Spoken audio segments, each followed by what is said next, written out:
सो आज का अपना टॉपिक है एल हॉस्पिटल रूल। आज लिमिट्स खत्म हो जाएगा। आज हम लोग लिमिट्स खत्म कर देंगे। सो topic is L hospital rule. इसको एल एच रूल भी कहते हैं। ठीक है, हॉस्पिटल है ना? क्या कह रहे हो?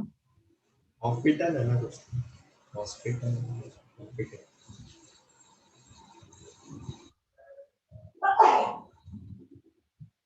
अब इसका एप्लीकेशन कब कर सकते हैं? एप्लीकेशन तब कर सकते हैं जब limits zero approaching upon zero approaching को फॉर्म की होगी या infinity approaching upon infinity approaching को फॉर्म की होगी। ठीक है, तब हम लोग इसको अप्लाई कर सकते हैं। अब इसका थ्योरम क्या है या ये रूल क्या है? इसका थ्योरम ये है कि जैसे मान लो जब x a की तरफ जा रहा हो तब fx और gx दोनों जीरो की तरफ जा रहे हो या fx और gx दोनों इन्फिनिटी की तरफ जा रहा हो, then limit x tending towards a fx upon gx को। अब एल हॉस्पिटल रूल क्या कहता है कि इसको हम लोग लिमिट x टेंडिंग टूवर्ड्स से ऊपर वाले को अलग से डिफरेंशिएट कर दो x के रेस्पेक्ट में, नीचे वाले को अलग से डिफरेंशिएट कर दो x के रेस्पेक्ट में। So limit x tending towards a f dash x upon g dash x ऐसे लिख सकते हैं। या अच्छा, अगर अब ये फिर से अगर zero approaching upon zero approaching या infinity approaching upon infinity approaching आ गया तो इसके ऊपर फिर से एक बार LH रूल लगा सकते हैं। सो कब तक हम लोग एल हॉस्पिटल रूल लगा सकते हैं? सो LH rule can be applied till sir ये लास्ट टॉपिक है। हाँ, समझ सकते हो, मतलब इस टॉपिक के अंदर भी काफी कुछ पढ़ना है, तो ये एक लास्ट टॉपिक है एक तरीके से। Till n in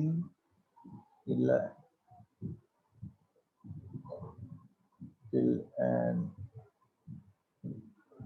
determinant form is obtained. ठीक है, LH rule can be applied till a determinant form is obtained. तो एक बार जल्दी से उसको लिख लो, जब तक मैं अपने फोन से भी लॉगिन कर लेता हूँ ताकि चैट वगैरह देखने में थोड़ा आसान हो।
होम तुमको कितने पेजेस, 7-8 पेजेस लीव कर दो।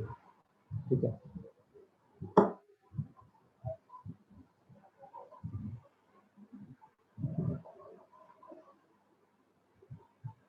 चलो ये लिख लिया सबने, सारे बच्चों ने। सो बहुत ही सिंपल सा रूल है, और ये वाला जो रूल है ये आप कभी भी स्कूल एग्जाम में नहीं यूज कर सकते, not to be used in school exams. ठीक है, स्कूल एग्जाम्स में एल हॉस्पिटल रूल एप्लिक मतलब वो मतलब ऐसा नहीं कि ये गलत रूल है, ये रूल सही है, लेकिन स्कूल एग्जामिनेशन वाले के कोर्स कंटेंट में ये रूल नहीं है। ठीक है, सो इसलिए हम लोग नहीं यूज कर सकते। मतलब तुम्हारा आंसर सही आएगा, लेकिन फिर स्कूल वाले तुम लोग को मार्क्स नहीं देंगे। तो इससे क्या होता है कि इससे क्वेश्चंस काफी जल्दी सॉल्व हो जाते हैं, कुछ क्वेश्चंस। तो जैसे मान लो मैं तुमको एक एग्जांपल दिखाऊं, से एक एग्जांपल है limit x tending toward 0 1 minus cos x whole upon x square. ठीक है, तो ये कैसा फॉर्म है? ये 0 अप्रोचिंग अपॉन 0 अप्रोचिंग फॉर्म है। तो इस पे हम लोग ने एल हॉस्पिटल रूल लगा दिया। एल हॉस्पिटल रूल लगाने का क्या मतलब है कि लिमिट का वाला टर्म तो वही लिखूंगा, ऊपर को अलग से डिफरेंशिएट कर दूंगा और नीचे को अलग से डिफरेंशिएट कर दूंगा। तो 1 का डिफरेंशिएशन 0 माइनस कॉस एक्स का साइन एक्स, और एक्स स्क्वायर का डेरिवेटिव 2x। ठीक है, अब इस क्वेश्चन को बच्चे दो तरीके से कर सकते हैं। जैसे यहाँ पे अगर तुम ऑब्जर्व करो तो कोई बच्चा सोचेगा कि मैं साइन एक्स बाय एक्स की खुद की जो एक लिमिट होती है, स्टैंडर्ड लिमिट, वो लगा दूं। तो वो क्या करेगा, आंसर लिख देगा 1/2 इंटू 1 विच इज 1। कोई ऐसा भी सोच सकता है, कोई बच्चा ऐसा भी सोच सकता है कि एक काम करते हैं, अभी भी ये 0 अप्रोचिंग अपॉन 0 अप्रोचिंग है, तो वंस अगेन मैं इसमें एल एच रूल लगा दूं, एल हॉस्पिटल रूल। तो ये क्या बन जाएगा, limit x tending toward 0 sine x का डेरिवेटिव cos x और 2x का डेरिवेटिव 2। ठीक है, तो अब तुम देखो x की वैल्यू 0 पुट करो, x की वैल्यू 0 पुट करने पे क्या बन जाता है, cos 0। अब ये देखो, अब ये डिटर्मिनेंट फॉर्म है, तो जैसे ही डिटर्मिनेंट फॉर्म ऑब्टेन हो जाता है हम लोग x की वैल्यू पुट कर देते हैं। So answer will be cos 0 whole upon 2 and cos 0 itself is 1, so 1/2। तो देखो 1/2 यहाँ पे भी आ गया, 1/2 यहाँ से भी आ गया। So it depends upon us, हम लोग क्या करना चाहते हैं। ठीक है, Yes, sir. और तुम लोग को ये भी पता होगा कि ये तो मैंने एक स्टैंडर्ड लिमिट लिखवा के रखी है कि limit x tending toward 0 1 minus cos x whole upon x square is. हाँ, स्क्रॉल अप करूं मैं, हाँ सर। देखो यहाँ से शुरू किया। तो डिफरेंशिएट हम लोग कब तक कर सकते हैं, जैसे ही डिटर्मिनेंट फॉर्म ऑब्टेन हो जाए हमारे लिमिट में, तो उस समय हम लोग को फिर डिफरेंशिएट करने की जरूरत नहीं है। उसके बाद फिर जैसे ही डिटर्मिनेंट फॉर्म ऑब्टेन हो जाता है तो उसमें तो फिर हम लोग क्या करते हैं, एक्स की वैल्यू पुट कर देते हैं।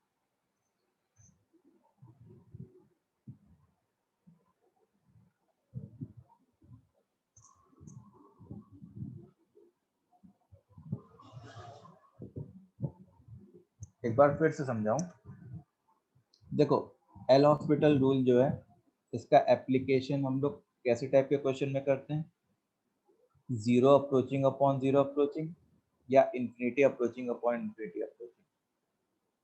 अच्छा, एल हॉस्पिटल रूल है क्या, थ्योरम क्या है कि जब जैसे मान लो x a की तरफ जा रहा हो, fx और gx से दोनों 0 की तरफ जा रहे हो या दोनों इंफिनिटी की तरफ जा रहे हो, तभी तो fx upon gx 0 approaching upon 0 approaching या infinity approaching upon infinity approaching बनता है। ठीक है, तो हम लोग क्या कहते हैं, रूल क्या कहता है, limit x tending towards a f x upon g x. इसको और क्या लिख सकते हैं, लिमिट, ये कब हो रहा होगा, ये जब इन दोनों में से कोई एक इनडिटरमिनेट फॉर्म हो रहा होगा। Limit x tending towards a f dash x upon g dash x, मतलब ऊपर वाले को एक्स के रेस्पेक्ट में अलग से, नीचे वाले को एक्स के रेस्पेक्ट में अलग से। अच्छा, अगर ये फिर से अगर इनडिटरमिनेंट है, अगर ये फिर से इनडिटरमिनेंट है, तो फिर से मैं LH रूल लगा दूंगा। तो ऊपर वाले को फिर से एक बार डिफरेंशिएट किया तो एफ डबल डैश, नीचे वाले को किया तो एफ जी डबल डैश। अगर ये डिटरमिनेंट आ गया तो फिर x की वैल्यू a पुट कर देता, लेकिन अगर ये इनडिटरमिनेंट आता तो फिर एक बार LH रूल और लगा सकते हैं अपने। ठीक है, so हाँ LH rule can be applied till a determinant form is obtained। जैसे ही डिटर्मिनेंट फॉर्म ऑब्टेन हो जाता है तो उसके बाद हम लोग LH रूल नहीं लगाते, फिर तो हम लोग वैल्यू ही पुट कर देते हैं वो वाली जो होती है।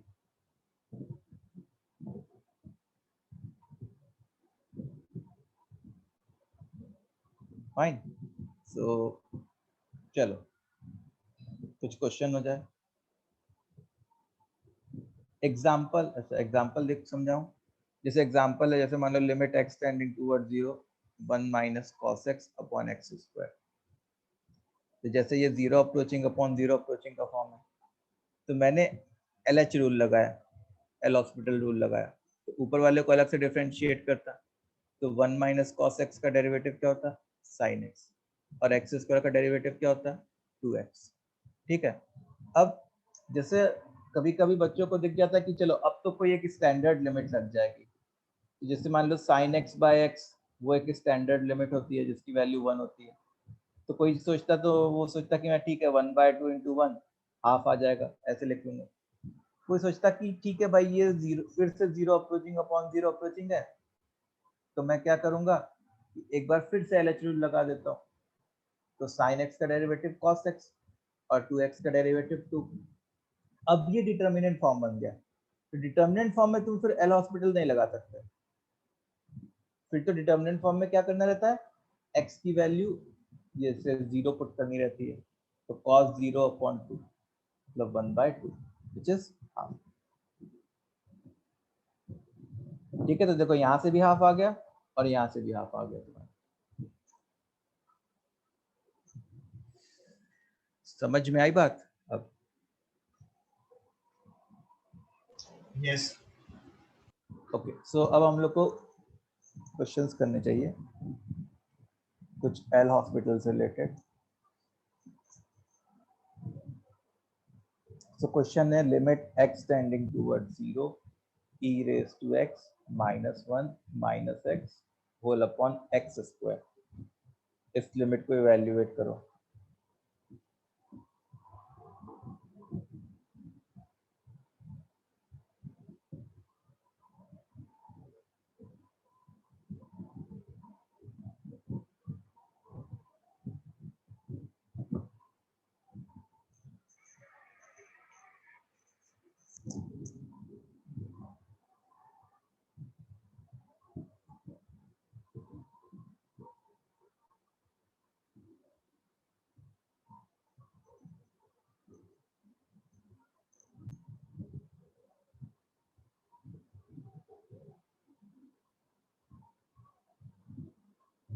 Yes, good.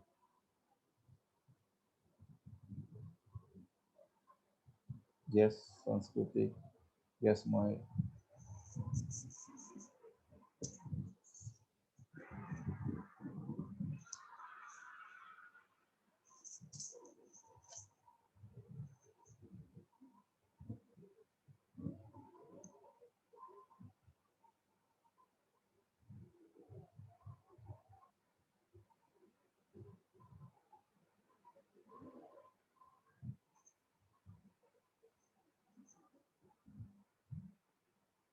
और बच्चों, और लोग आंसर करो। नहीं संजय।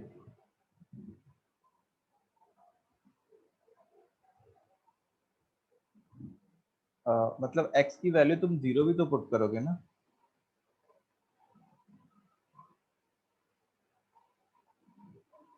चलो सो देखते हैं। देखो ये कौन सा फॉर्म है, जैसे x की वैल्यू 0 पुट करोगे तो 1 -1 -0, मतलब ये जो क्वेश्चन है वो 0 अप्रोचिंग अपॉन 0 अप्रोचिंग है, तो इसमें हम लोग एल हॉस्पिटल रूल लगा सकते हैं। तो एल हॉस्पिटल रूल लगाने पे कितने लोग लॉपिटल कहते हैं इसको, लॉपिटल भी कहते हैं, ठीक है, अलग अलग बोलने का तरीका, कोई फर्क नहीं पड़ता। तो ऊपर वाले को डिफरेंशिएट किया तो ई रेस टू एक्स का derivative e raise to x, फिर 1 का 0 और ये 2x, ठीक है। अब तुम ऐसे सोच सकते हो, वंस अगेन ये एक स्टैंडर्ड लिमिट होती है, तो मैं चाहूँ तो यहाँ पे स्टैंडर्ड लिमिट लगा दूँ, तो ये क्या हो जाता 1/2 इंटू 1 विच इज 1/2, या इसमें फिर से LH लगा दूं। तो इसमें फिर से जब मैं LH लगाता तो क्या हो जाता, limit x tending toward 0 e raise to x whole upon 2। Now it is a determinant form. अब हम लोग को क्या करना पड़ेगा, डिटर्मिनेंट फॉर्म में x की वैल्यू 0 पुट करनी पड़ेगी, मतलब e raise to 0 upon 2 which is 1/2। तो दोनों जगह से आंसर 1/2 1/2 आ गया, तो वेरी गुड।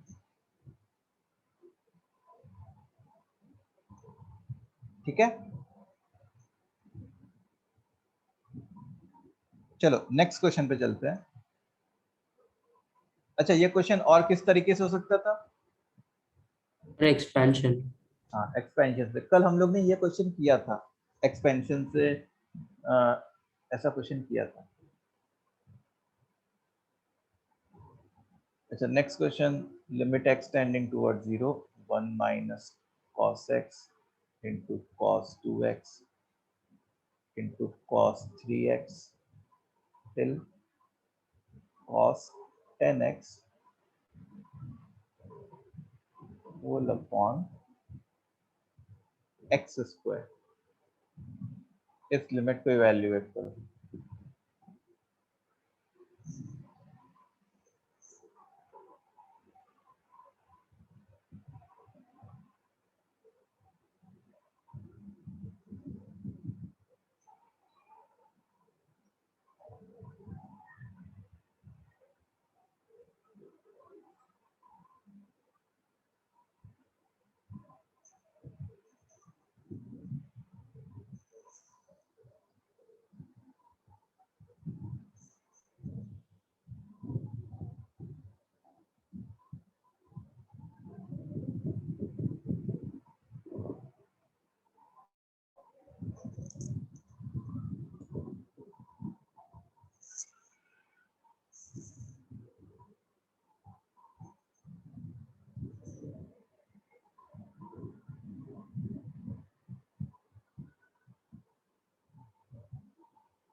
नहीं नो संजीव,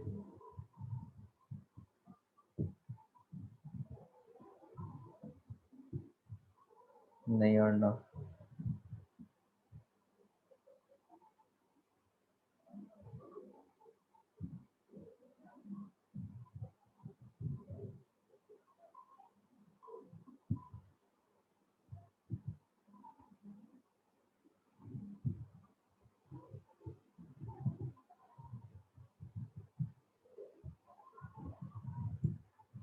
चलो इसको देखते हैं हम लोग।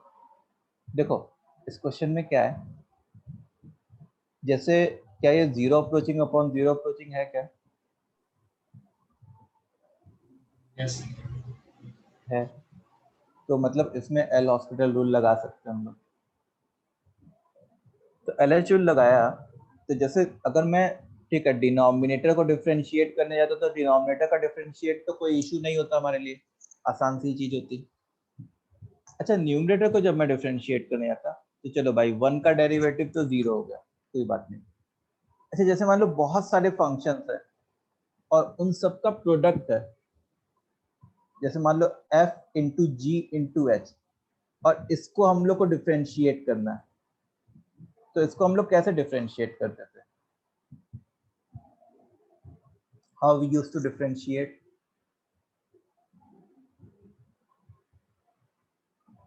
इसमें जैसे तुम Control लोग, में. जैसे किसी दो को कांस्टेंट मान लेते थे और एक को डिफरेंशिएट करते थे, प्लस जैसे मान लो जी डैश को डिफरेंशिएट किया, एफ और एच को कांस्टेंट मान लिए, फिर एच डैश को डिफरेंशिएट किया, एफ और जी को कांस्टेंट मान लिए, प्रोडक्ट रूल, है ना?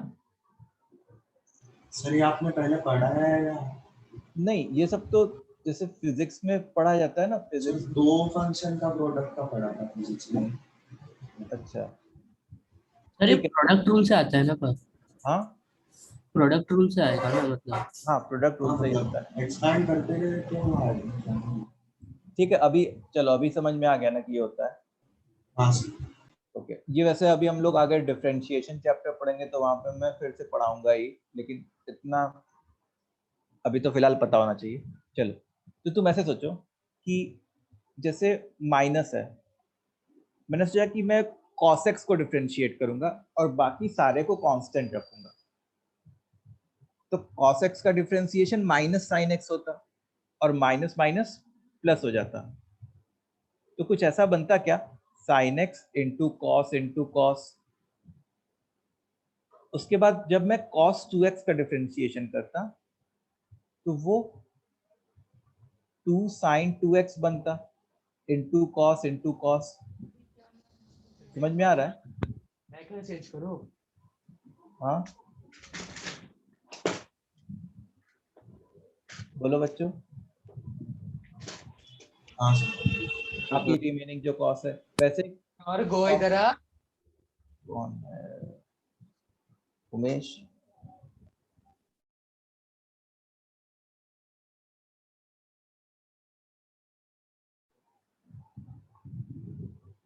जैसे मान लो अगर मैं cos 3x का डिफरेंशिएशन करता तो वो 3 sin 3x इंटू कॉस ऐसे आ जा रहा होता, और ऐसे ही बाकी सारे टर्म्स भी हो रहे होते। अच्छा, होल अपॉन एक्स स्क्वायर, तो जब तुम एक्स स्क्वायर का डिफरेंशिएशन करते तो वो 2x बनता, तो 1/2 मान लो यहाँ पे नीचे भेज दिया, और जो x था उसको मैंने क्या किया, इंडिविजुअली डिवाइड कर दिया। ठीक है, थोड़ा बहुत विजुअलाइज कर पा रहे हो तुम लोग? बोलो भाई। अब क्या होता है देखो, जैसे यहाँ पे तो 1/2 हो जाता, साइन एक्स बाय एक्स ये क्या बन जाता, 1 बन जाता, स्टैंडर्ड लिमिट। 1 तो ये 1 और बाकी सब 1 इंटू 1। अच्छा, ये 2 तो पहले से था, अब साइन 2x बाय एक्स ये 2 बन जाता क्या, तो 2 इंटू 2, ऐसे ही ये 3 इंटू 3 एंड सो ऑन, आखिरी में क्या जाता, 10 इंटू 10। तो क्या बन गया, 1/2, 1 square plus 2 square till 10 square. आ रही है बात समझ में? 1 square plus 2 square till 10 square. अब ये तो हम लोग को एपी जीपी वाले चैप्टर में पढ़ा है, ये क्या होता है, n into n plus 1 into 2n+1 whole upon 6। तो 7 जा 2 जा 1 जा 5 जा, so 55 into 7,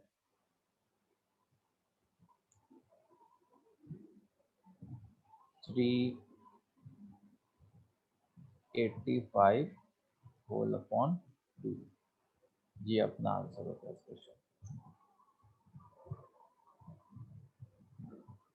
ठीक है, यस ये क्लियर है अब तुम लोग को सबको ये क्वेश्चन कैसे हुआ? स्टूडेंट एक बार जल्दी से कमेंट करो सब लोग, ये क्वेश्चन आप सबको क्लियर है? हाँ sir.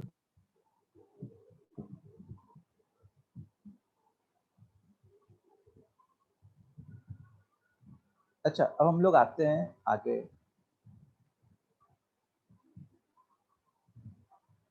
Application of L hospital rule. ठीक है, कहाँ कहाँ एप्लीकेशन कर सकते हैं एल हॉस्पिटल रूल का? एक तो होता है कि भाई कुछ क्वेश्चन जो होते हैं उनको डायरेक्ट सॉल्व करने में हेल्पफुल हो गया, जैसे ये जो शुरू के 2-3 क्वेश्चन किए हम लोगों ने। दूसरा क्या हुआ कि इसे ऐसे लिखा, डोमिनेटिंग टर्म कॉन्सेप्ट। कौन सा कॉन्सेप्ट? Dominating term concept. ठीक है, अच्छा ये कॉन्सेप्ट कब हम लोग अप्लाई करेंगे? This concept should be applicable when x tends towards infinity। तो डोमिनेटिंग टर्म वाला कॉन्सेप्ट कब एप्लीकेबल होगा? जब तुम्हारा x जो है वो इंफिनिटी की तरफ जा रहा हो।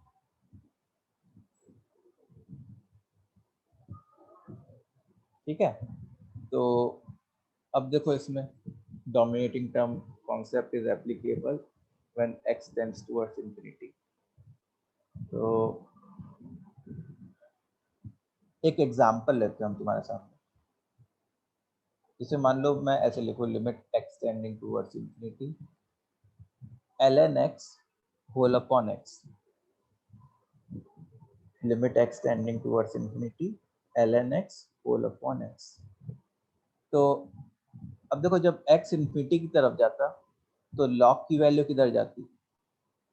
इंफिनिटी की तरफ। और डिनोमिनेटर भी किधर जाता? इंफिनिटी की तरफ। तो हम लोग क्या कर सकते थे, इसमें LH रूल लगा सकते थे। तो बताओ ln x का डेरिवेटिव क्या होता? 1/x। और x का डेरिवेटिव क्या होता? 1। Limit x tending towards infinity, मतलब ये क्या बन गया? Limit x tending towards infinity 1/x। तो अब हम लोग अगर मान लो x की वैल्यू इंफिनिटी पुट कर देते हैं तो ये नंबर किधर जा रहा होता? 0 की तरफ। तो क्योंकि ये नंबर 0 की तरफ जा रहा है मतलब लिमिट की वैल्यू क्या हो जाती? 0। ठीक है, तो इससे हम लोग को क्या पता चला?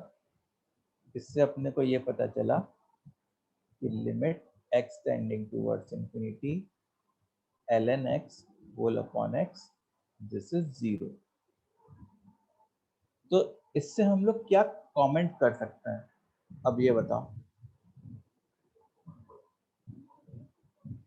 अगर कोई मेरे को ये इंफॉर्मेशन दे दे तो इससे मैं क्या कमेंट कर सकता हूँ?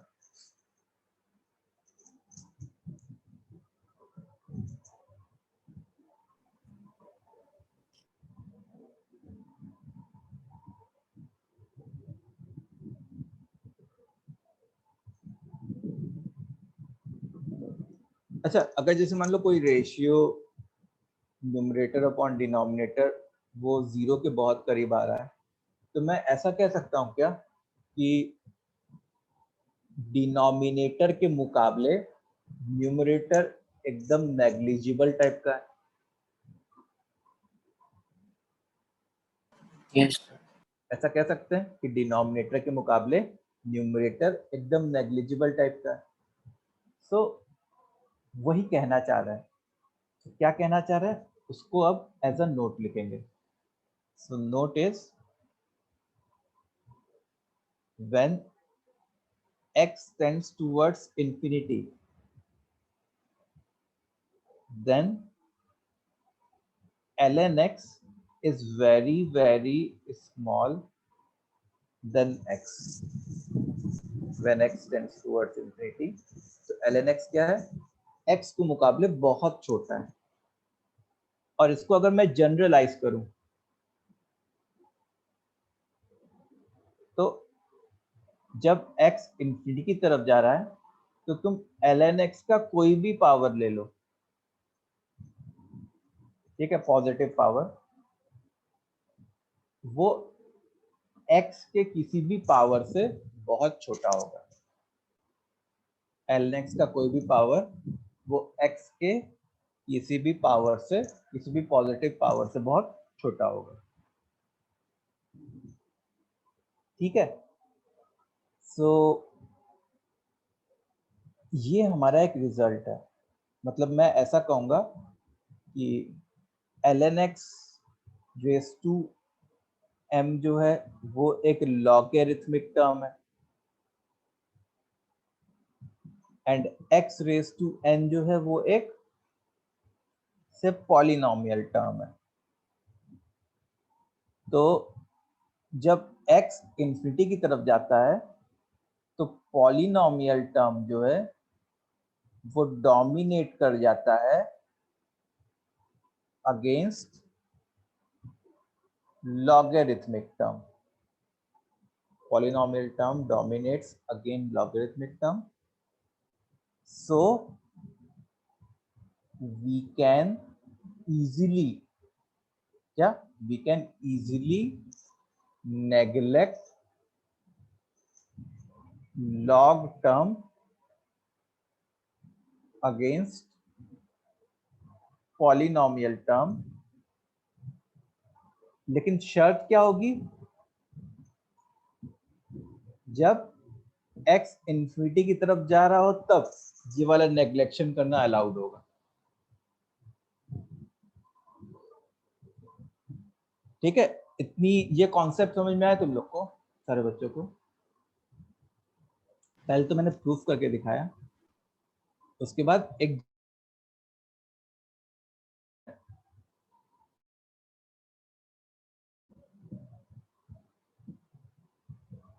ये इंपॉर्टेंट है, ये जो जनरल रिजल्ट है ये इंपॉर्टेंट है।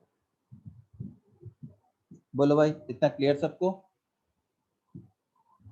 यस मतलब तुम ऐसे सोच सकते हो कि जैसे मान लो कोई बहुत अमीर आदमी है, तो हम लोग सोचते हैं कि यार ये इतना अमीर है, इससे भी बड़ा भी कोई अमीर होगा जिसके सामने ये टिक नहीं सकता।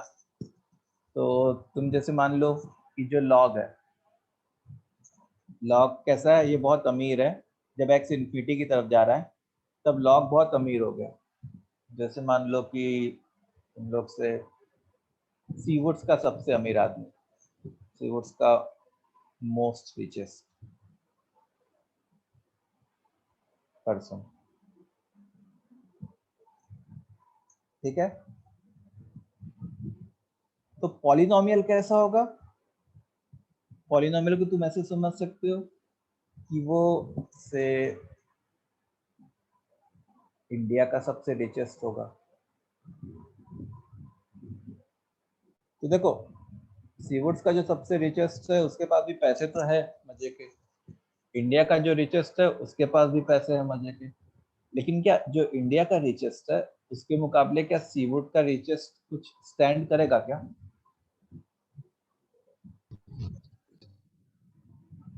नहीं करेगा। सो ऐसे ही टाइप का कुछ होता है लॉग और एक्सपोनेंट के बीच में, सॉरी लॉग और पॉलिनोमियल के बीच में। अब तुमको लग रहा होगा कि क्या पॉलिनोमियल का भी कोई बड़ा बाप है क्या जो पॉलिनोमियल को भी एक्सीड कर जाए? तो मैं कहूँगा हाँ है।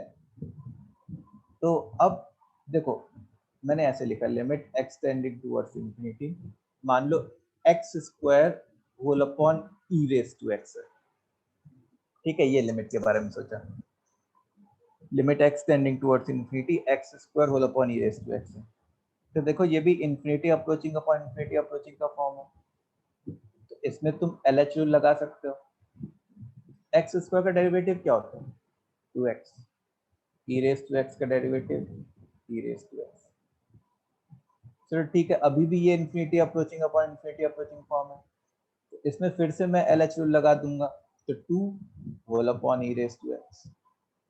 तो अब फाइनली जाके बहुत मशक्कत करने के बाद ये 2 अपॉन इंफिनिटी बन जाएगा, मतलब इस लिमिट की वैल्यू क्या हो गई? 0 हो गई। सो हम लोग क्या कह सकते हैं?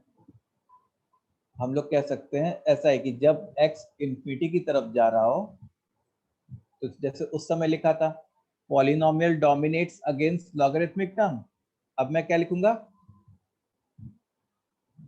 Exponential dominates against polynomial term. Exponential dominates against polynomial term मतलब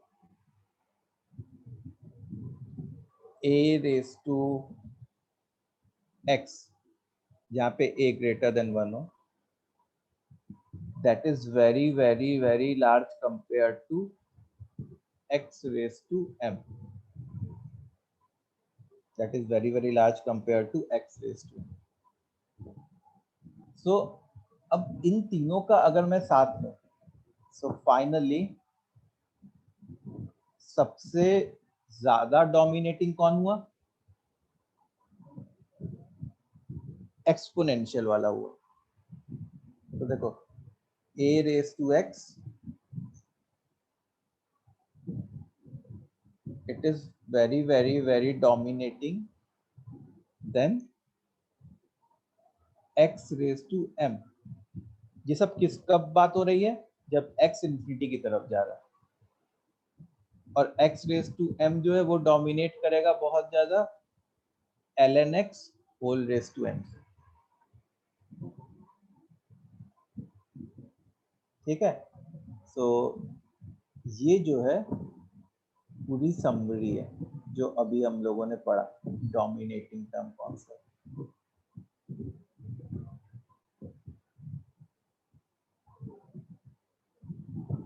आई बात समझ में? Dominating term. Yes. हाँ सर। सो इतना लिख लो पहले, फिर मैं आगे बढ़ता हूँ।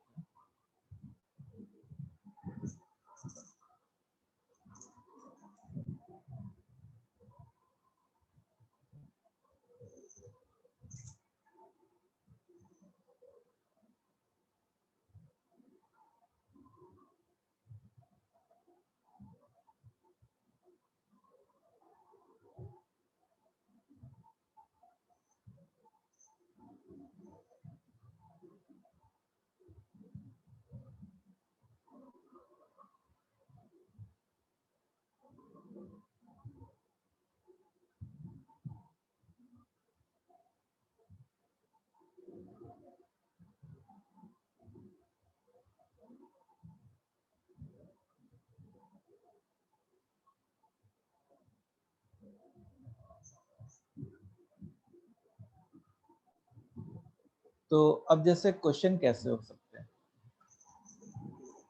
सर वो तो ए पे भी डिपेंड करेगा ना, क्योंकि अगर ए लेस देन 0 हुआ तो मतलब लेस देन 1 हुआ और 0 के बीच में लाई करेगा तो बहुत कम आएगी ना वैल्यू। हाँ, तो वो यहाँ पे मैंने लिखा है ना a ग्रेटर देन 1, हाँ सर।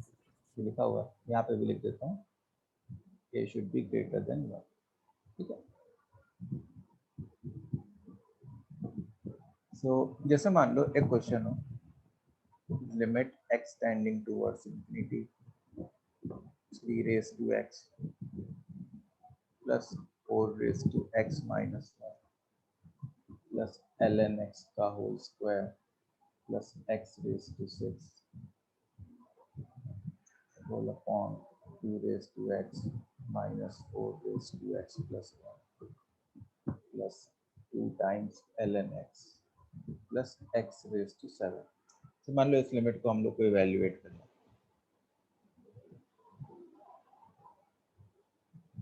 ठीक है, we want to evaluate this limit. अब देखो सबसे पहले जैसे तुम न्यूमरेटर में देखो, तो न्यूमरेटर में जो है एक्सपोनेंशियल वाले टर्म्स हैं, ये भी टर्म है, ये भी टर्म है। तो होता क्या कि जो लॉगरिथमिक टर्म होते उसका कितना भी पावर हो, जो पॉलिनोमियल टर्म होते उसका कितना भी पावर हो, ये सब लोग क्या होते, नेग्लेक्ट हो जाते। अच्छा, अब ये जो दोनों एक्सपोनेंशियल है, इन दोनों के बीच में लड़ाई होती, तो उसमें से जो एक्सपोनेंशियल जिसका बेस बड़ा है वो एक्सपोनेंशियल डोमिनेट कर जाएगा, और जिसका बेस छोटा है वो एक्सपोनेंशियल नेग्लेक्ट हो जाएगा। तो मतलब पहले तो ये दोनों साथ लड़े इन लोगों से, ये लोग नेग्लेक्ट हो गए। अब बेचारे 3x को भी अपनी बलि देनी पड़ी, ये भी नेग्लेक्ट हो गया। ठीक है, सिमिलरली अब डिनोमिनेटर में देखें तो 2 टाइम्स ln x, इसका भी खेल खत्म है, x रेज टू 7, इसका भी खेल खत्म है। तो जब ये लोग आपस में compete किए, ये लोग के compete करने में क्या हुआ कि 2 रेज टू x, मतलब इसका बेस छोटा है, इसका बेस बड़ा है, तो 2 रेज टू x नेग्लेक्ट हो गया। ठीक है, तो मतलब पूरा कैलकुलेशन ऐसे ही क्वेश्चन में ही कर सकते हैं अपने। तो limit x tending towards infinity, बचेगा क्या, 4 raise to x minus 1 minus 4 raise to x plus 1। तो देखो ये क्या बन जाता, -1/16 4 raise to x upon 4 raise to x, ये कैंसिल हो गया। कैंसिल होने पे क्या आंसर आ जाएगा, -1/16। ठीक है, समझ में आया तुम लोग को the concept of dominating term. Yes, sir. सो तुमको अब कैसे पता चलेगा कि यार ये डोमिनेटिंग टर्म वाला कॉन्सेप्ट के क्वेश्चन है। एक तो पहली बात की जैसे मान लो क्वेश्चन में है x टेंडिंग टुवर्ड्स इंफिनिटी, और उसके साथ मतलब एक्सपोनेंशियल, लॉगरिथमिक, पॉलिनोमियल टर्म सब कुछ उसी में डाल दिया हो, मतलब ये क्वेश्चन कैसा हो रहा होगा, डोमिनेटिंग टर्म का कॉन्सेप्ट। तो सबसे ज्यादा स्ट्रॉन्गेस्ट कौन होता है, एक्सपोनेंशियल। अच्छा, ये स्ट्रॉन्गेस्ट या वीकेस्ट की बात कब कर रहे होंगे, जब x इंफिनिटी की तरफ जा रहा होगा तब। ठीक है, मिडिल में कौन रहता है, पॉलिनोमियल। और लीस्ट स्ट्रॉन्गेस्ट कौन है इन तीनों में, logarithmic. Sir 3 raise to x upon 4 raise to x type situation आ गई तो देखो 3 raise to x upon 4 raise to x type situation आ गई, तो तुम ऐसे सोचो कि ये 3/4 होल रेज टू x होता। ठीक है, अब देखो यहाँ पे जो बेस है वो बिटवीन 0 से 1 है, इसका होल रेज टू इंफिनिटी करते तो ये क्या हो जाता, 0 अप्रोचिंग। और अगर ये 0 अप्रोचिंग है मतलब लिमिट की वैल्यू क्या हो जाती है उस समय, 0 हो जाती है। सर आप फिर ऐसे भी बोल सकते हैं ना कि 4 रेज टू x बहुत बड़ा होगा 3 रेज हाँ, टू x। वैसे भी बोल सकते हैं, अब वैसे ही बोल सकते हैं कि 4 रेज टू x जो है वो 3 रेज टू x के मुकाबले मैग्नीट्यूड में बहुत बड़ा हो जाएगा, मतलब 3 रेज टू x भी इंफिनिटी की तरफ जाएगा, 4 रेज टू x भी इंफिनिटी की तरफ जाएगा, लेकिन उनके इंफिनिटी का जो लेवल रहेगा वो बहुत डिफरेंट रहेगा। हाँ सर।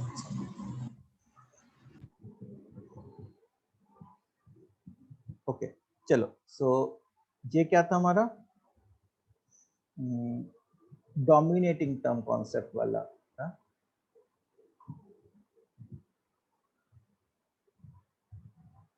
अब एक चीज आती है, अब देखो ये वाली जो चीज है ये वैसे तो हम लोग डेफिनेट इंटीग्रेशन में पढ़ते हैं। ठीक है, न्यूटन लेबनिट्ज थ्योरम,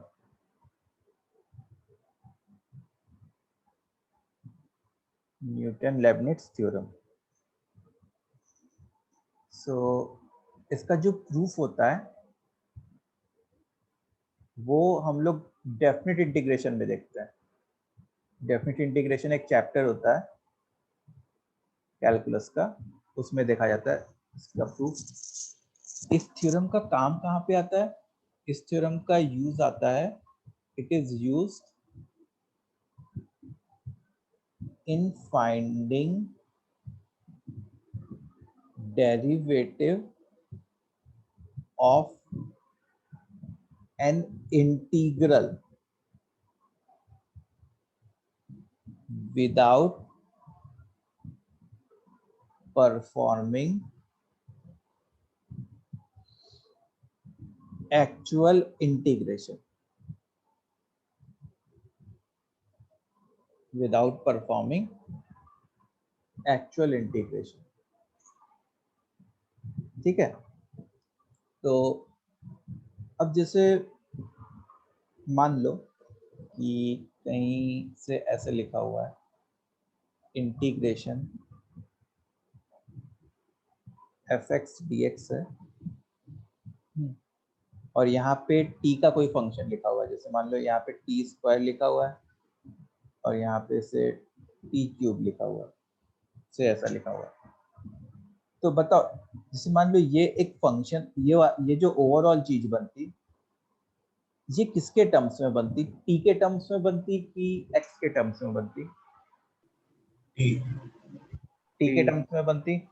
तो जैसे मान लो इसको मैं g ऑफ t लिख लूं, से if I write it as g of t, तो अगर मेरे से कोई पूछता g डैश t कि g डैश t क्या होता, तो मैं पहले ऐसे सोचता कि ठीक है, एक काम करता हूँ, मैं fx का इनडेफिनिट इंटीग्रेशन कर लेता हूँ, कुछ आ रहा होगा fx का इनडेफिनिट इंटीग्रेशन, ठीक है। जैसे मान लो वो कोई दूसरा फंक्शन आ रहा होगा, से hx आ रहा होगा, फिर उसके बाद हम लोग लिमिट्स पुट कर देंगे, तो x की जगह पहले t क्यूब पुट कर देंगे, माइनस x की जगह t स्क्वायर पुट कर देंगे, तो उसी से जो है वो g ऑफ t वाला फंक्शन आ जाता। तो एक t में ये एक्सप्रेशन जनरेट होता, और फिर जैसे डिफरेंशिएट करते थे वैसे डिफरेंशिएट कर दिया। इतनी बात समझ में आई? तो अब जो ये चीज है, यहाँ पे तो क्या हुआ कि जो चीज अभी जस्ट मैंने तुमको एक्सप्लेन की, हम लोग को इंटीग्रेशन करने की जरूरत पड़ी कि नहीं पड़ी? इनडेफिनिट इंटीग्रेशन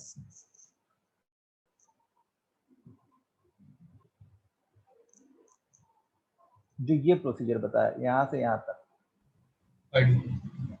पड़ी।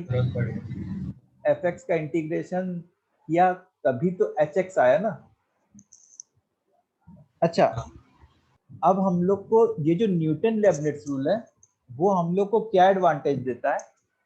वो हम लोग को ये एडवांटेज देता है कि बिना इसका इनडेफिनिट इंटीग्रेशन किए ही डेरिवेटिव वाला टर्म हम लोग निकाल सकते हैं। ठीक है, तो अब तुम लोग पढ़ो फिर से। This theorem is used in finding derivative of an integral without performing the actual integration। ठीक है, अब वो क्या है वो देखते हैं। तो अब देखो, जैसे मान लो मैं ऐसे लिखूं g ऑफ t, इधर जो है fx dx लिख लिया, इधर h ऑफ t लिख लिया, और क्या लिख सकते हैं? और एक सिंबल बताओ।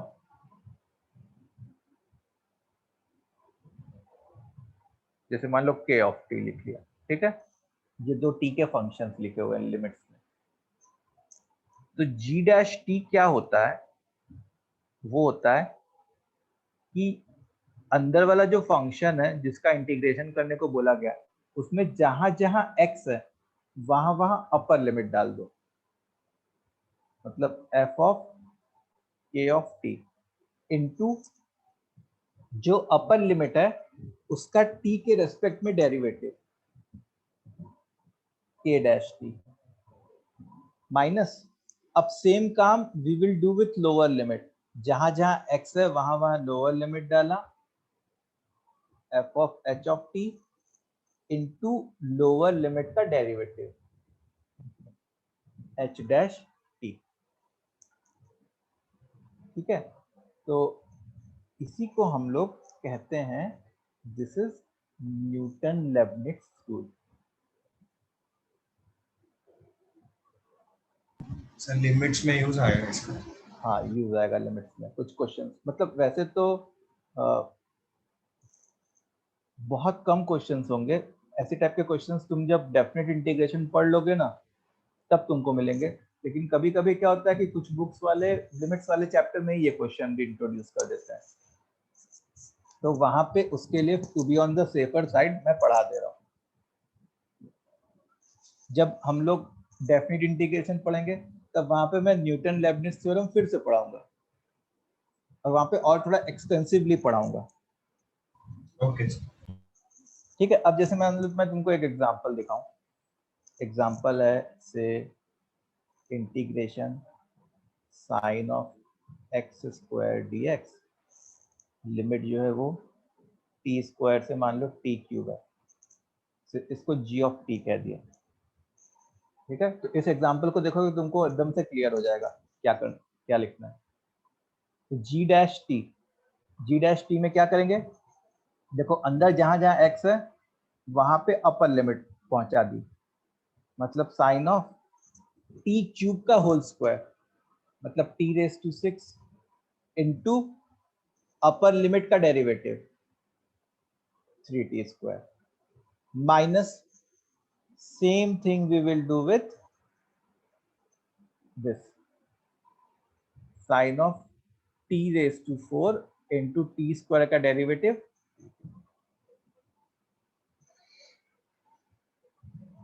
चलो ये समझ में आया तुम लोग को कैसे हाँ, लिखा हम लोगों ने?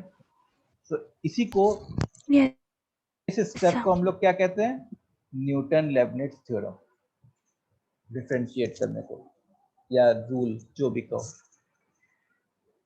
तो यहाँ पे क्या हम लोग को साइन ऑफ एक्स स्क्वायर का इंटीग्रेशन करने का जरूरत पड़ा क्या? मैंने कहीं क्या साइन ऑफ एक्स स्क्वायर का इनडेफिनिट इंटीग्रेशन किया? नहीं किया। नहीं। लेकिन तब भी इसका डेरिवेटिव हम लोग ने फाइंड करके दिखा दिया। ठीक है, तो ये तो था न्यूटन लेबनिट्ज थ्योरम, अभी तक लिमिट का जिक्र ही नहीं आया इसमें। So now we will discuss that the use of Newton Leibniz theorem in limits, use of Newton Leibniz theorem in limits। ठीक है, तो हो जाए फिर। अब जैसे मान लो मैं तुम्हारे सामने एक क्वेश्चन रखता हूँ, लिमिट t टेंडिंग टुवर्ड्स 0, ठीक है, limit t tending towards 0 integration of 0 से t square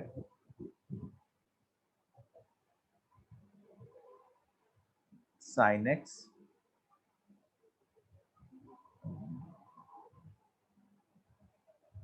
sin of x square dx whole upon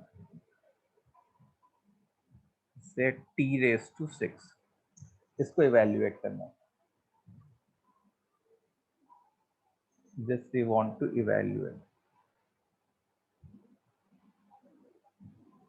ठीक है, सो अब देखो इसको अगर मेरे को इवेल्युएट करना है तो सबसे पहले ये देखते हैं कि ये कौन से फॉर्म का है।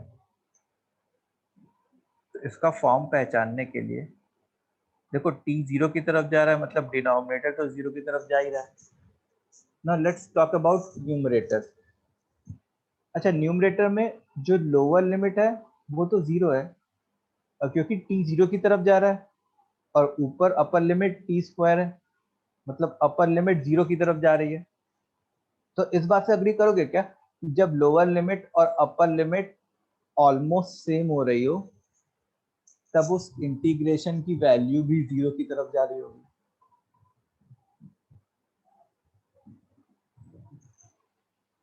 हाँ, हाँ सर। मतलब ये भी 0 अप्रोचिंग हो गया एक तरीके से। समझ में आई बात? बोलो बच्चों, इतना क्लियर है तुम लोग सबको? Yes sir. हाँ सर। ओके, तो देखो न्यूमरेटर भी 0 अप्रोचिंग है, डिनोमिनेटर भी 0 अप्रोचिंग है। तो क्या इसमें मैं एल हॉस्पिटल। हाँ एल हॉस्पिटल। एल हॉस्पिटल लगा सकता हूँ? हाँ। यस, लगा सकता हूँ। अच्छा, एल हॉस्पिटल लगाने के लिए ऊपर और नीचे अलग अलग डिफरेंशिएट करना पड़ता। तो जो तुम्हारा t⁻6 है उसका डेरिवेटिव क्या होता? 6 टाइम्स t⁻5। अच्छा, ऊपर वाले को डिफरेंशिएट करने के लिए, क्योंकि न्यूमरेटर एक इंटीग्रल टर्म है, इंटीग्रेशन है, तो न्यूमरेटर को डिफरेंशिएट करने के लिए हम लोग को क्या यूज करना पड़ेगा? Newton Leibniz theorem. देखो जब मैं इसको डिफरेंशिएट करने जाता तो देखो जहां जहां अपर लिमिट था, जहां जहां एक्स था वहां अपर लिमिट पुट कर दिया। तो sine of t⁻4 into T square का डेरिवेटिव 2t माइनस, अब देखो लोअर लिमिट जो है वो एक कांस्टेंट है। क्या है? कांस्टेंट है। तो मैं क्या करता, जब कांस्टेंट का डेरिवेटिव लिखता, लोअर लिमिट का डेरिवेटिव भी तो एक होता ना, तो कांस्टेंट का डेरिवेटिव लिखता तो वो क्या आ जाता? 0। समझ में आई बात? कांस्टेंट का यस डेरिवेटिव क्या सर। होता है? 0। ये क्वेश्चन किस में कन्वर्ट हो गया? ऐसा कन्वर्ट हो गया। बस क्या अब हम लोग इस क्वेश्चन को सॉल्व कर सकते हैं क्या? अब देखो फिर से वो शॉर्टकट ट्रिक अपना ली कि साइन का इनपुट 0 की तरफ जा रहा है, तो साइन एफ एक्स को एफ एक्स लिख लिए into 2t whole upon 6t⁻5। तो देखो t⁻4 और t कैंसिल होके t⁻5 के साथ कैंसिल हो गया, तो द आंसर विल बी 1/3। तो आंसर क्या आ गया हमारा? आपने साइन वाला टर्म कैसे निकाला? साइन वाला टर्म कैसे हटाया? हाँ। अरे एक चीज नहीं सिखाया था कि जैसे साइन ऑफ एफ एक्स होता है और इज ये इक्वल अगर टू 0 की तरफ जा रहा है तो इसको एफ एक्स से ही रिप्लेस कर सकते थे। हाँ। कल सिखाया था शायद क्या? हाँ सर। ठीक है, तो ये हमारा आंसर हो गया। The answer is 1/3।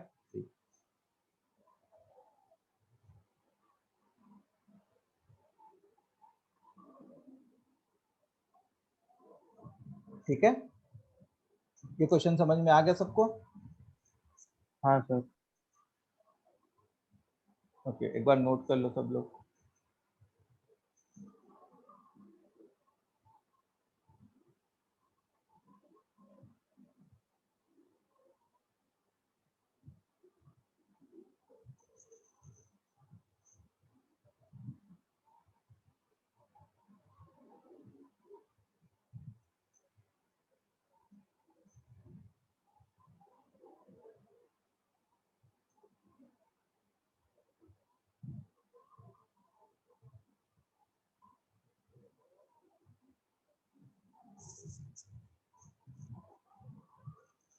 अब चलो एक क्वेश्चन तुम लोग खुद से कर लो।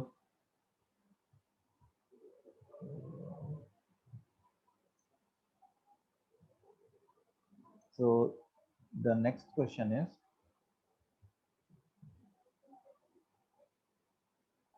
limit x tending towards 0, integration of x squared to 2x square sine of t squared dt whole upon x raised to 6।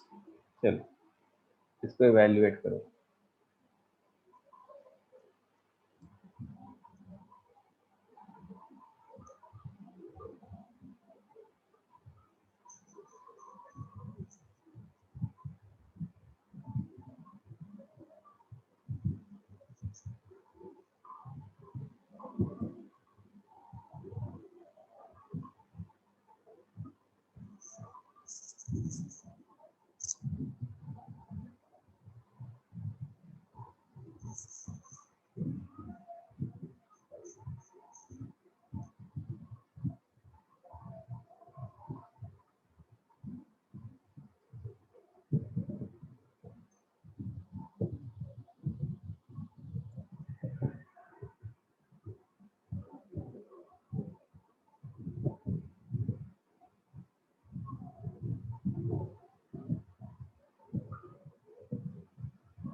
Yes, Om. Good.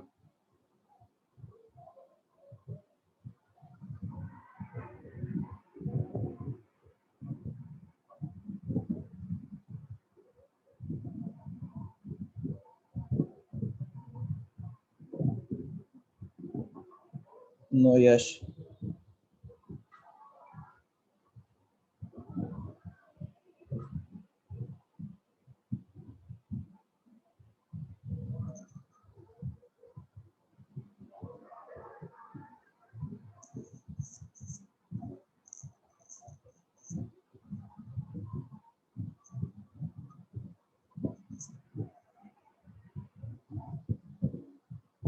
No, नहीं यश.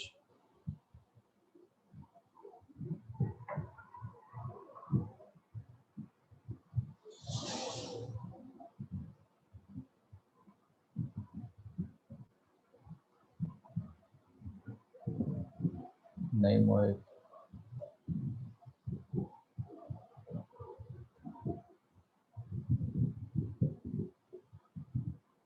स्क्रॉल अप करूं.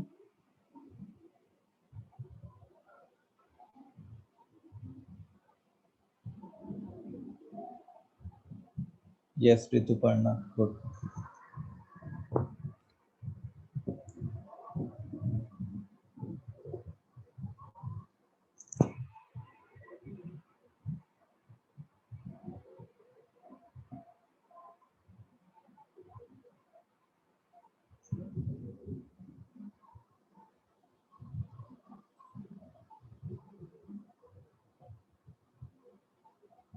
चलो कर लेते हैं इसको.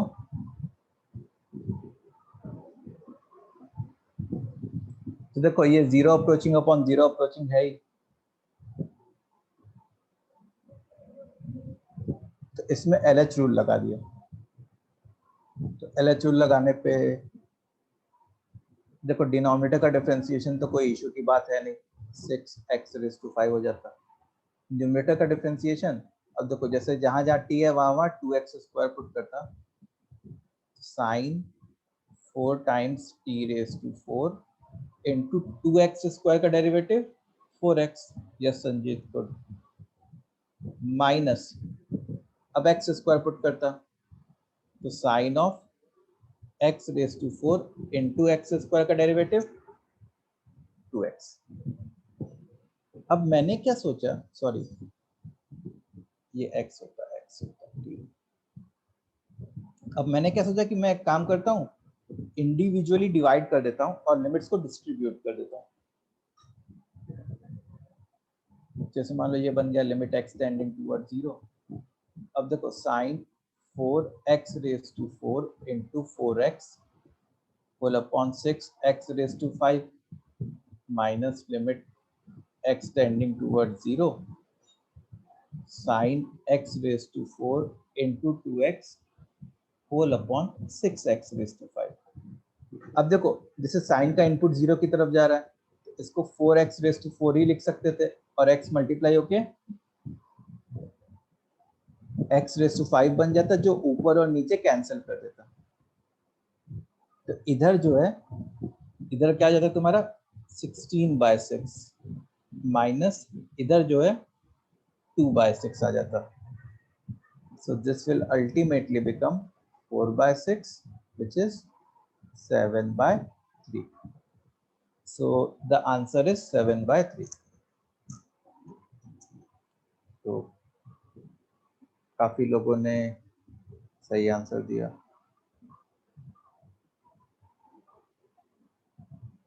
काफी 3 लोगों ने दिया. ओके ये सबको समझ में आ गया. हाँ sir. Yes sir. Yes, sir.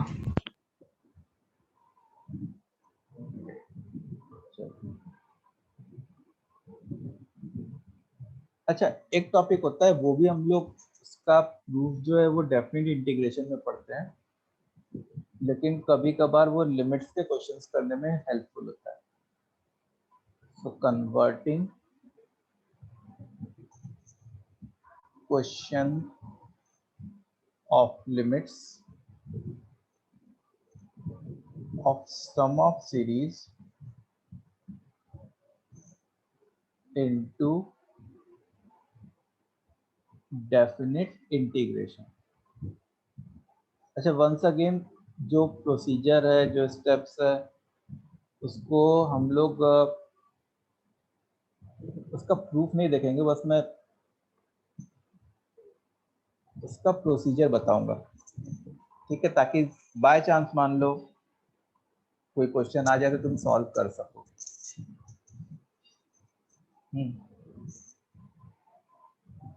तो जैसे पहला स्टेप है, स्टेप 1 कि write the sum of series in summation form. Step 2, in rth term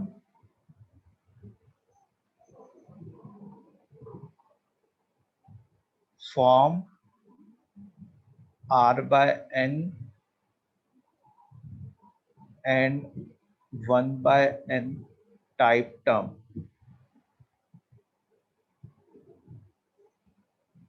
Step 3, assume r by n is equal to x, 1 by n is equal to dx, and convert summation sign into integration sign, and convert summation sign into integration sign. So the step 4, apply upper and lower limit from extreme values of r. Apply upper and lower limit from extreme values of r. ठीक है, तो इसमें तुमको क्या क्या requirement होनी चाहिए ऐसे टाइप के क्वेश्चन को सॉल्व करने के लिए, कि तुमको हल्का फुल्का डेफिनेट इंटीग्रेशन आता रहना चाहिए। ठीक है, जैसे इंटीग्रेशन बाय सब्स्टिट्यूशन वगैरह, ये सब चीज, ये सब आता रहना चाहिए। ठीक है, इतना लिख लो, फिर मैं तुम लोग को एक क्वेश्चन करके दिखाता हूँ।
ओके, सो ये लिख लिया। अब देखो, जैसे मान लो एक क्वेश्चन हो,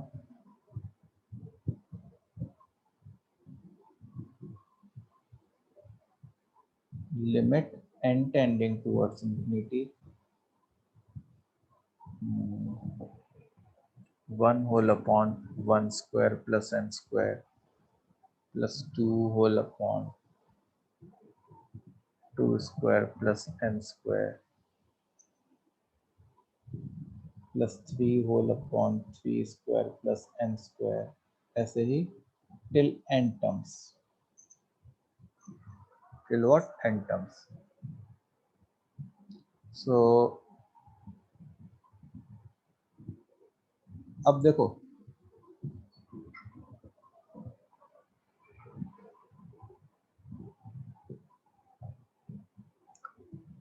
ये सम ऑफ सीरीज है, इसको हम लोग पहले समेशन फॉर्म में लिखेंगे। तो समेशन फॉर्म में लिखने के लिए अंदर क्या लिखते हैं, उस सीरीज का rth टर्म लिखते हैं। तो rth टर्म क्या होता है? r whole upon r square plus n square. अच्छा, r की वैल्यू कहाँ से स्टार्ट हो रही होती? 1 से स्टार्ट हो रही होती, एंटिल n टर्म्स तक जा रहा है, मतलब कहाँ पे एंड हो रही होती? n पे एंड हो रही होती, limit n tending towards infinity. ठीक है, जैसे मान लो इसको हम लोग ने L नॉट बोल दिया। ओके, हाँ सर।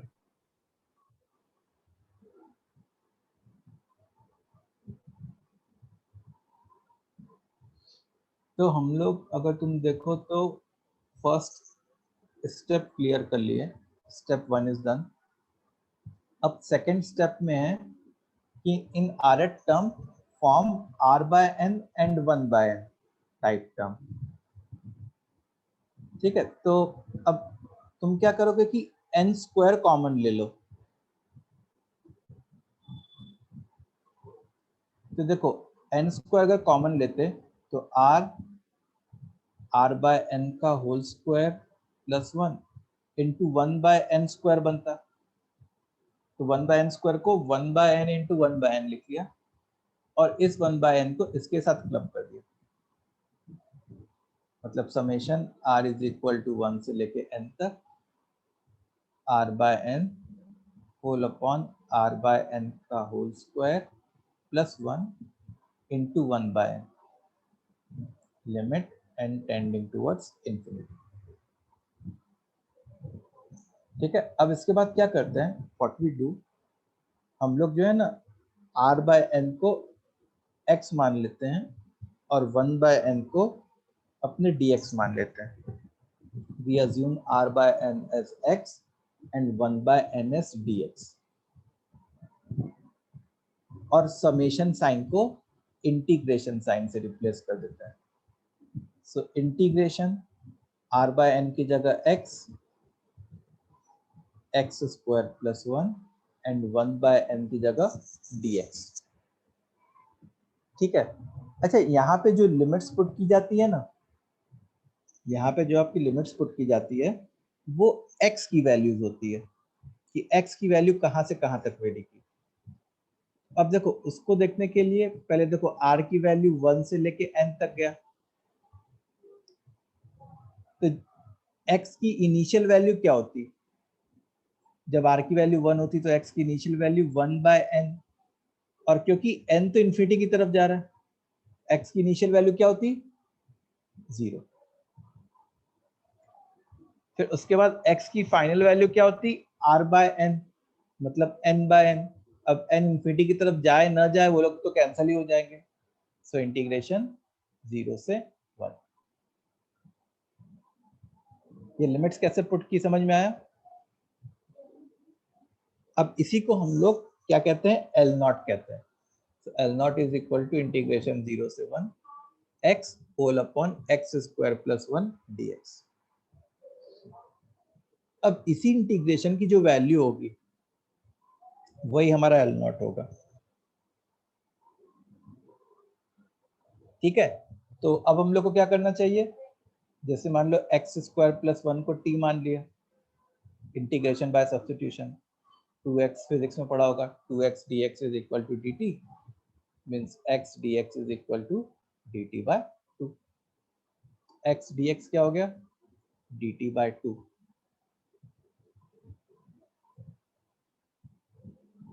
होल अपॉन t, मतलब ये क्या बन जाएगा, 1/2 log t। अच्छा, t की जगह फिर से x स्क्वायर प्लस 1 डाल दिया,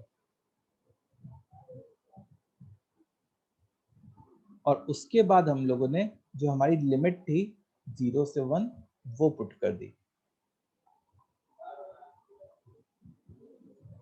फिर क्या किया, x की वैल्यू 1 एक बार पुट किया। तो अब ये जो प्रोसेस कर रहे हैं, यहां से अब जो प्रोसेस चल रहा है वो कुछ नहीं, इंटीग्रेशन का प्रोसेस है, डेफिनेट इंटीग्रेशन का। ln2 माइनस x की वैल्यू 0 पुट करते तो ln1 and ln1 itself is 0। सो अपना आंसर क्या आ जाता, 1/2 ln2। ये अपना आंसर होता इस क्वेश्चन का।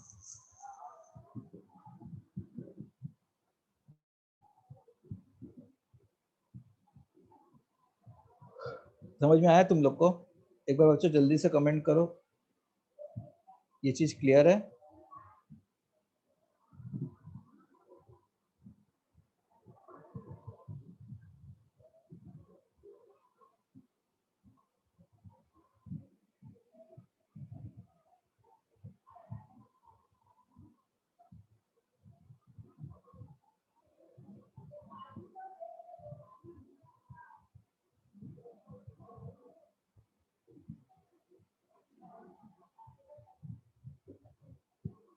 सो अब एक क्वेश्चन तुम लोग के लिए for practice.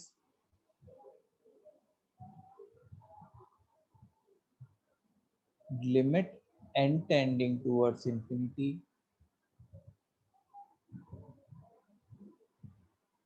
One square whole upon 1 cube plus n cube plus 2 square whole upon 2 cube plus n cube plus 3 square whole upon 3 cube plus n cube, ऐसे ही टिल n टर्म्स तक इस लिमिट को इवैल्यूएट करना है।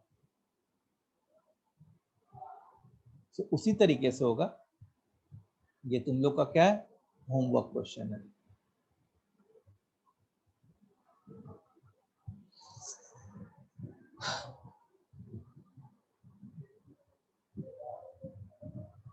Okay, so now limits is complete. Limits हम लोग ने कंप्लीट कर लिया है, पूरा चैप्टर कंप्लीट हो चुका है लिमिट्स का। अब तुम लोग का काम है कि जो बुकलेट है उसका state plus archives plus JEE level 1 plus JEE Mains archives, this you need to submit by Sunday night। ठीक है, संडे नाइट तक सबमिट करना है। और उसके बाद JEE level 2 plus JEE Advanced archive, इसको तुमको वेडनेसडे नाइट तक कंप्लीट करना है। ठीक है, एंड होमवर्क ग्रुप जो है तुम लोग का, बैच 2 का जो होमवर्क ग्रुप है उस पर सेंड करना है। सर हाँ सर, वो आपने पहले जो होमवर्क दिया था ना, स्टेट, आर्कस और जेई लेवल 1 का करने का, हाँ तो वो भी उसके साथ सेंड करना है क्या? क्योंकि पहले भी सेंड किया वो उसका। हाँ, तो जैसे तुमको क्या करना है, जैसे तुम लोग ने जो जो क्वेश्चंस कर लिए हैं वो एक नोटबुक में होंगे, तो हाँ ठीक है उसको रहने देना। फिर इसके बाद जो रिमेनिंग क्वेश्चंस अब जो बचे हुए हैं उसको नेक्स्ट पेज से लिखना स्टार्ट कर देना और पूरा फोटो सेंड करना। हाँ, ओके सर। ठीक है, and please make sure to complete this homework. ठीक है, समझ में आई बात? हम लोग next chapter continuity and differentiability करेंगे, लेकिन उसमें तुम समझो कि लिमिट्स अगर तुमको आती है तो 80% चैप्टर जो है वो तुम्हारा हो जाएगा अपने आप, कॉन्टिन्यूटी एंड डिफरेंशिएबिलिटी। उसमें लिमिट्स का ही एप्लीकेशन है, तो लिमिट्स बहुत मेजर रोल प्ले करता है कॉन्टिन्यूटी एंड डिफरेंशिएबिलिटी में, 80% रोल प्ले करता है, ये समझ लो। वो 12th का चैप्टर है ना? हाँ, वो 12th का चैप्टर है। देखो हम लोग जेई में 11 12 अलग अलग नहीं बोलते हैं, हम लोग जेई में मैं तो यही मान के चलता हूँ कि लिमिट्स जो है वो 12th में ही है, कॉन्टिन्यूटी डिफरेंशिएबिलिटी भी 12th में है, लेकिन तुम्हारा एनसीईआरटी बुक जो है उसमें I think continuity differentiability 12th में और लिमिट्स 11th में। ठीक है, लेकिन उसमें लिमिट्स का ही एप्लीकेशन है, ये बात समझ लेना। तो जितना अच्छा तुमको लिमिट्स आएगा उतना तुम कंफर्टेबल रहोगे। ठीक है, चलो तो अब एक बार वोटिंग हो जाए कि लिमिट्स वाला जो चैप्टर है पूरा एंटायर चैप्टर, उसमें A option understanding greater than 80%, B option 70 से 80%, सी ऑप्शन 60 से 70% and D option less than 60%। तो क्या स्टेटस है, एक बार चैट बॉक्स में कमेंट करो।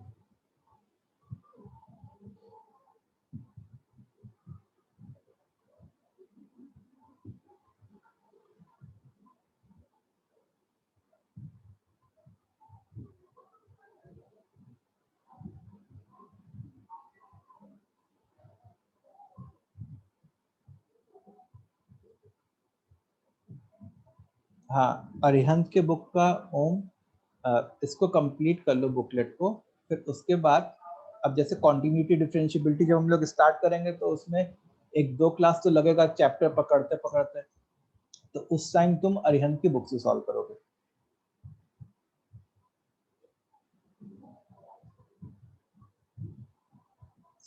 अच्छा, जिसका एक कोई लेक्चर मिस हो गया हो तो वो लोग जो है रिकॉर्डिंग के थ्रू गो थ्रू कर लेना, वो लेक्चर समझ में आ जाएगा तुम्हारा। ओके, अच्छा, जिनका बी ऑप्शन आ जा रहा है या सी ऑप्शन आ रहा है, तो एक बार तुम लोग प्रैक्टिस करने जाओगे तो तुम लोग की एफिशिएंसी इम्प्रूव हो जाएगी। सो मेक श्योर, देखो मैंने पढ़ाया तो 40% काम अभी तक हुआ है, जो रिमेन 30 से 40%, जो रिमेनिंग 60 से 70% काम है वो तुमको प्रैक्टिस करके ही पूरा करना पड़ेगा, और उसके लिए तुमको खुद से करना पड़ेगा। ठीक है,